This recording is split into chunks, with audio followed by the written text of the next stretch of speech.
Extra garlic butter. I got Benihana issues. Who said it?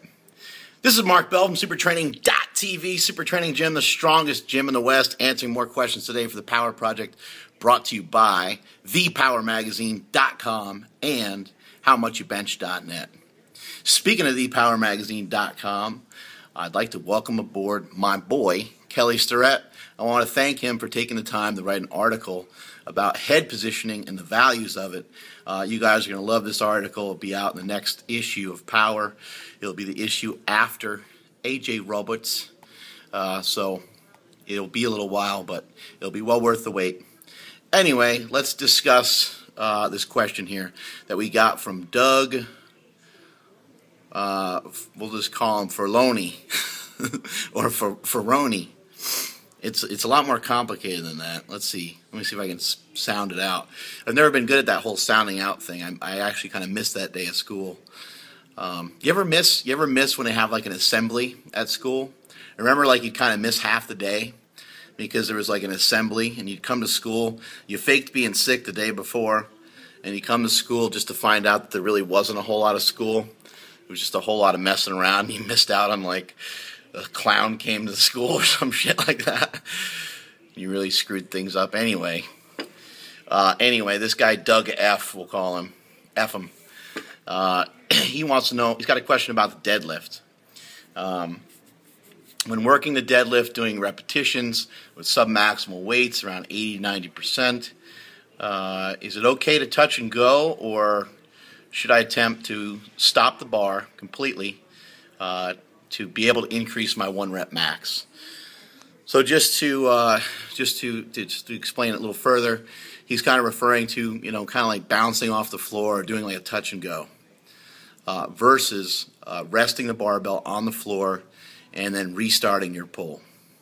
And this goes for any athlete, whether you're a power lifter or anybody. First of all, if you're not a power lifter, and you don't think deadlifts are crucial to your training, then you're 100% wrong. There's no other way around it. Deadlifting is a great exercise for any athlete, any CrossFitian, any power lifter, tennis player, football player, rugby player, you name it. It's great for that particular sport, including things like MMA. You want to be able to throw people and toss people on their head in wrestling. Deadlifts are definitely going to be something that'll be great for you. Works your grip, works your lower back, works your hamstrings, works your hips, works your butt. Basically just taps into just every muscle that you can possibly think of. And on top of that, it makes you look jacked because it gives you some traps. So anyway, this question in terms of touching and going versus stopping, I would say that you want to utilize it as different training methods. So I'm not going to say one way is right over the other.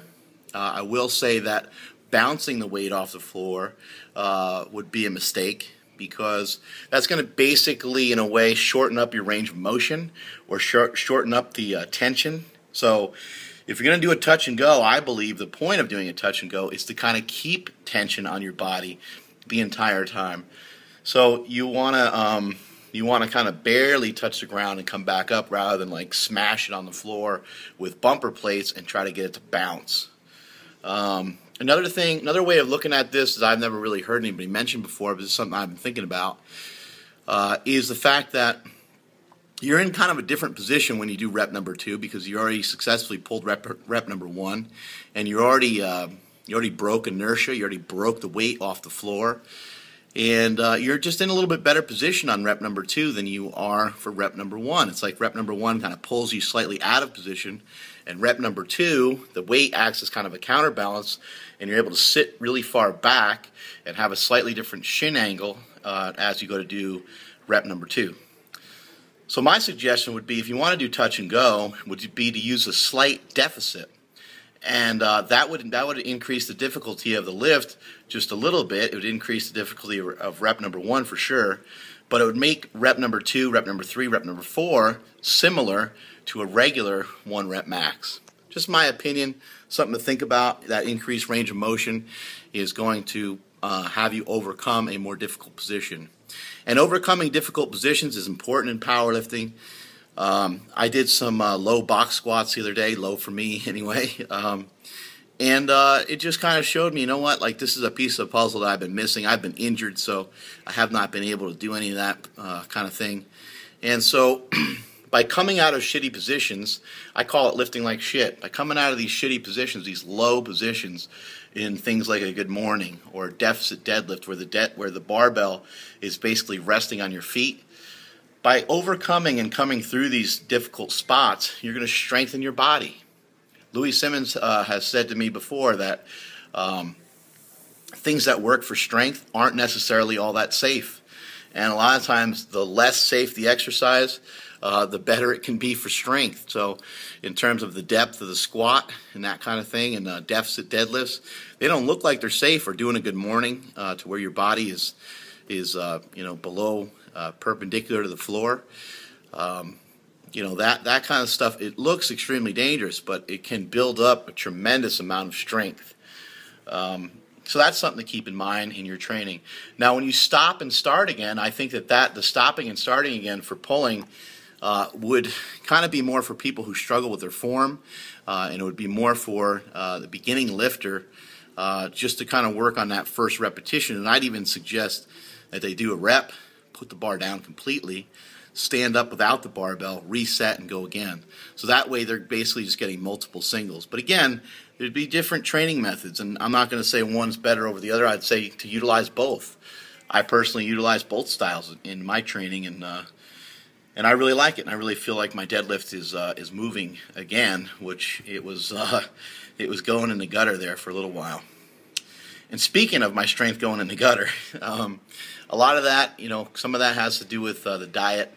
But I'll say it again. I've said it before. It's not energy. I'm not losing out on energy. I'm not fatigued. I'm just stripped down of body fat. I'm fitting into belts at the gym that are worn by guys that weigh 210 pounds, 220 pounds, whereas before I couldn't even fit into my own belt when I was 300 plus. Over the last week, I've replaced my cardio with bacon and eggs. So this is my new form of cardio. And coffee. Look how gross this coffee is. Can you see that? Let's see if we can get a shot of that.